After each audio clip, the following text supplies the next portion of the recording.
Hey everyone, JagTagger93 here, doing something a little different today. Recently picked up Blood, fresh supply from GOG Games, or just GOG.com. This is a brand new way to play Blood, released, well, this year actually, which is awesome. Now, Blood is a fantastic old school FPS game. I remember playing some levels from it actually, and I uploaded them on my channel maybe it was about a year ago. But up until this point, if you wanted to play Blood, you were kind of, I would say you were SOL, but there really wasn't a lot of great options for playing Blood.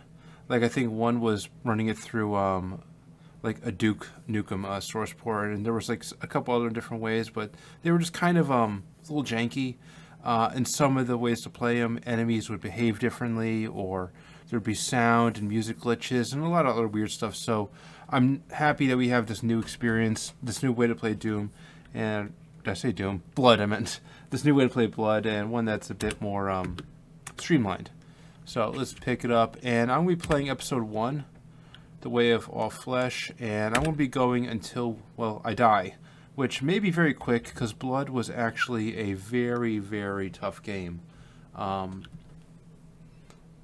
attempted to do Well Done. What's made to order? I remember Extra Crispy being like super hard, Well Done being really hard.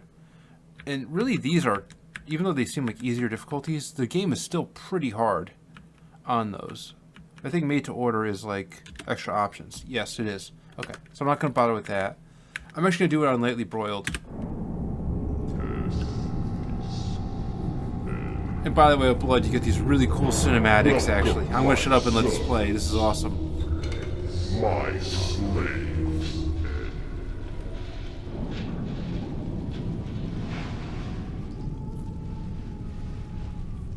What is your bidding, master? That's our boy. That's Caleb.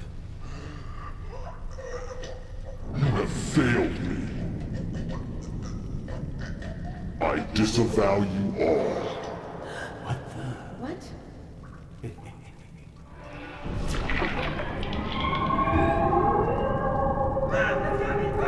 Yeah, Caleb's friends all here get picked off.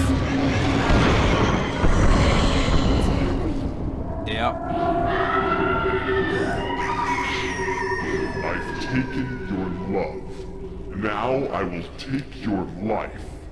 Consider my power in a hollow grave. Just so badass. And then Live again. and Caleb lives again. Awesome. Yeah. So Blood is very much like Duke Nukem 3D meets the horror of Doom. So in Blood, there's a lot of references and pop culture references to different horror movies and other great stuff too. And Caleb will also make snarky one-liners as well, kind of like Lo Wang from Shadow Warrior or even Duke. Very similar to those types of games. And I can't put my finger on it, but Shadow Warrior and Blood, and even Duke Nukem 3D, how they play, I've just always felt like I never got like a very good handle on it. I always found them very challenging to play for some reason. Just how the pacing is. It's a much more of a quicker, smoother style, almost slippery, if that makes any sense. They also love those games starting at a very short field of view. For this game, I had to back up quite a bit, actually, if I can show you what I'm talking about. So, yeah, I put it at 100. It starts you at much, much closer than that, and yeah, my head gets annoying. So, with Blood, like I said, it's a very hard game, especially in Episode 1, because you're not really given, well, anything. Like in Doom and Quake, you start off with your shotgun. In Quake and Doom, you start with a pistol. In Duke, you start with a pistol. You know, in other games, you start with something. Here, you just start with a pitchfork. Now, the pitchfork is not a terrible weapon, but it does take skill to use appropriately. But enemies will take off a huge chunk of damage if they hit you, especially without any armor there. And there's different types of armor that you can collect too, which is pretty neat. So, to get by in the first couple episodes of Blood, it's important to remember the secrets. I don't remember all of them, but I do remember most of them. And that should get us through map 1. Flares, and that's for the flare gun, which is freaking awesome, actually. And here's some TNT. And Caleb is just so badass. He'll just walk around with dynamite like that and an open lighter. Just like that. Like, he doesn't give a... Well, you know. I'm trying to cut back on the swearing. Alright, here we're going to see our first enemy. On the harder difficulties, I think it's 2 that come out of there. And we're dancing. Yeah. Sometimes they'll drop these hearts, which you can pick up for health, which is important. So I might have to backtrack here. And I think here's another secret. You can see how the grass, or the wall here, is discolored. So, yep. And a grave marked Draven, a reference to The Crow, the first Crow movie. Nevermore. And if you click the use button, he says nevermore, which is pretty neat, actually. I love the Crow movies. The third being my favorite. I also really love the TV show, too. And, of course, the James O'Barr comic is just fantastic. Anyway, on harder difficulties, I think there's another enemy here and more cultists. You're going to see the cultists soon, actually. And there's our flare gun, which, even though it looks like a pistol, it's pretty powerful. And I'll show you why it's powerful in a little bit after I'm done taking out this guy. Alright. Let me melee down this guy too. Over by the mausoleum there. Oh shoot. Over by the mausoleum is a cultist, so we gotta be careful. He'll light us up. Just grabbed a life essence, so I'm back at 100. Yeah, there's our cultists. You can just see them peeking out there. They're armed with machine guns, or they'll throw TNT at you. They pack a wall up, so we're just going to go ahead and set them on fire.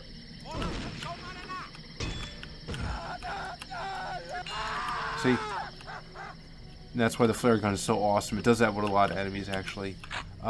When you shoot them, the flare will stick right in them, and there's a few seconds that go by, but eventually they burst into flames. The flare gun also has an alternate fire, which I think uses 5 or 8 rounds of ammo, I'm not sure. But with the alternate fire, you can set fire to multiple enemies in a cluster, I think, if I remember correctly. It's stuck. It's stuck. Not sure how to get in there, if there's anything even in there. Alright, we have to go in here. Open for business. And you can hear Caleb talking, open for business. Oh yeah.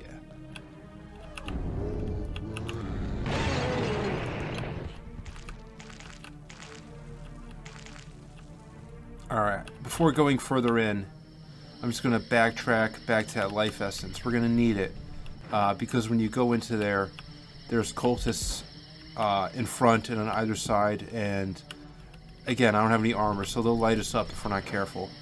And again, I'm only playing until I die, so I'm hoping to at least last about 15 minutes. Without saving, of course.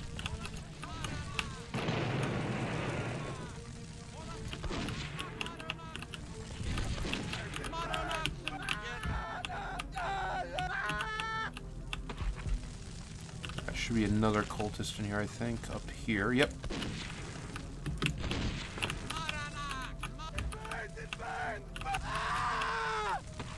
Alright, awesome.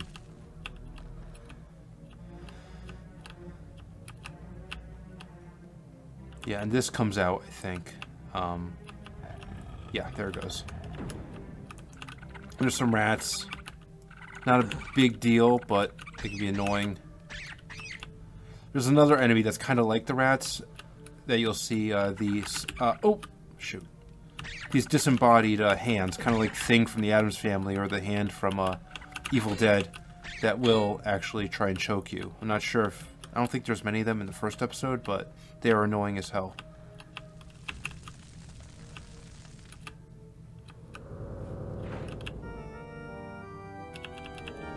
Yeah, just like in Duke, you can, and in Shadow Warrior, you could mess around with stuff. So I just played a little bit of music there, and that gave us the Beast Vision, which I think allows us to see easier in the dark.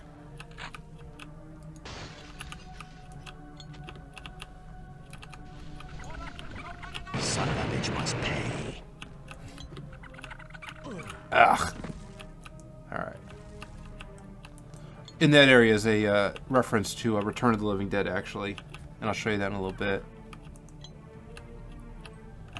It's not an obvious reference, but if you've seen the movie, you'll know what they were going for.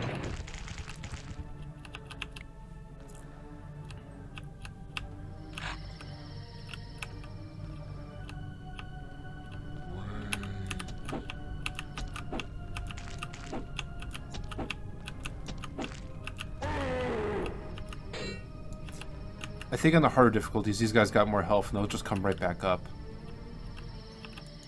Alright, and if I wanted to, I can balance along that fence and jump to there. And you can see those two crossed flare gun pistols. Actually, those shotguns, I'm not sure. But anyway, if you grab that, you'll dual wield for a little bit. But I don't really want that because ammunition is very scarce early on, and that'll just mean I'll just waste ammo even faster. So, not going to bother with that. Yeah, here's the crematorium. Stupid rats. Actually, I'm not going to go in there yet. I'm going to grab something first.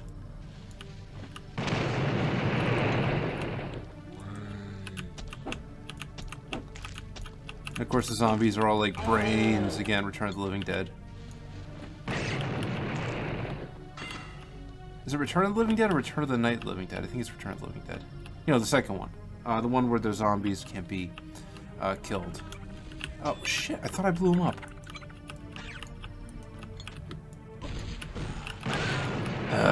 See, it didn't feel like I took a lot of damage there, but I'm at 42 already. Alright. So I grabbed some life essence. So, yeah, here you can see some very Return of the Night Living Dead, or Return of the Living Dead barrels sent from the government, of course. And here is a first aid kit, doctor's bag, that we can use. And if we go in here, just like how, was his name Bert? I don't remember. But there was a character in Return of the Living Dead that ends up burning himself alive in a, yeah. So we have to go in there because there's something good in there. It's like a super health. Yeah, life seed. And getting that armor earlier helped us with that.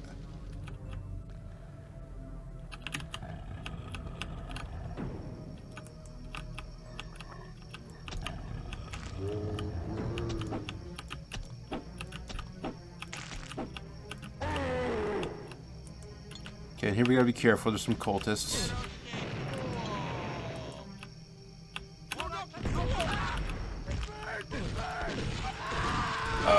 I'm getting lit up. That was horrible. Yeah, they got the drop on us, so we're just gonna exit the level. And when you exit the level, you got the screams of the damned to let you know you did a good job, I guess. I don't know. Okay, now we're on map 2. And map 2 is a bit harder.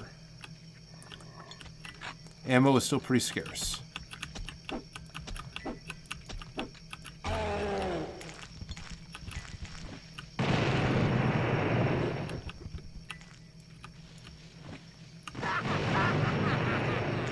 Caleb loves blowing shit up. Fresh victims for the ever-growing army of the undead. Yes, thank you, Caleb. Caleb, by the way, just how he looks and his backstory too just really reminds me of Shakan the Forever Man, if you guys know what that game was, and comic series.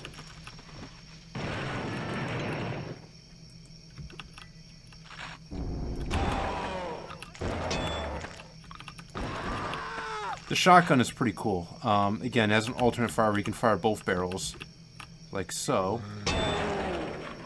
Or to save ammo, you can just do one barrel at a time. You can't reload it though, of course, but you know, having alternate fire weapons is something. It was something that was really cool back in the day. You didn't really see that with a lot of FPS games, first-person shooters. All right.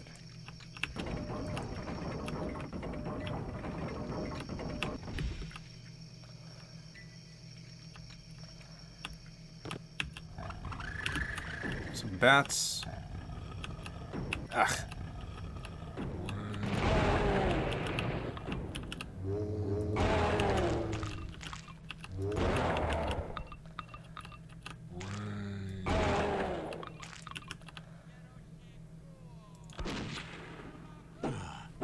I have no idea where the hell that guy came from.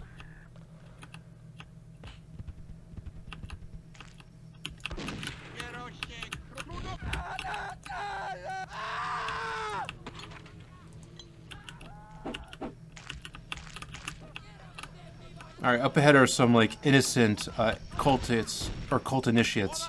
They're unarmed, they run around, they panic, and they just basically absorb your ammunition. They're really annoying. But at the same time, they will draw the fire of enemies, which is helpful. So the enemies are fighting them right now. Oh, okay, we got some monster infighting. Cultists just took down that zombie for us, which which is nice. Yep. Miskatonic Station. Fitting. And from 666 for Greentown, Mankato, Chicago, Milwaukee, and Pointe North. Yep. Ah.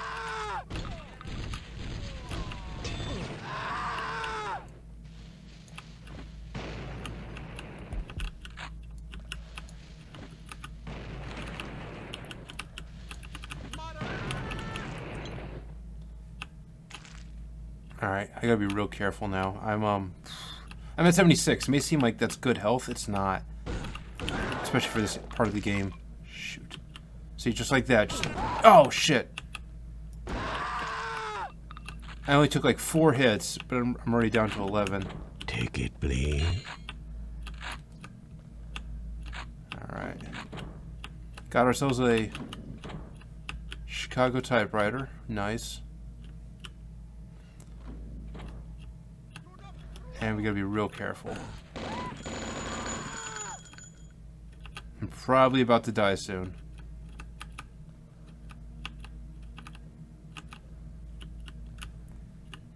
Blood is very much like a feast and famine type game. You'll go through basically just... You'll have periods of famine where you get absolutely nothing. Shit. Yeah. Absolutely nothing. And then you'll come to like a life seed and then you'll get your health boosted way up. So... I died. That is a black robed cultist. They packed with machine guns. So, hope you all liked watching me play through that. Definitely pick up the game on GOG Games or GOG. Link in the description. I think it's discounted still. I hope it is, actually, because it's a pretty good deal. And, yeah. Thank you all for watching. This is JagTagger93 signing out. You have a good one.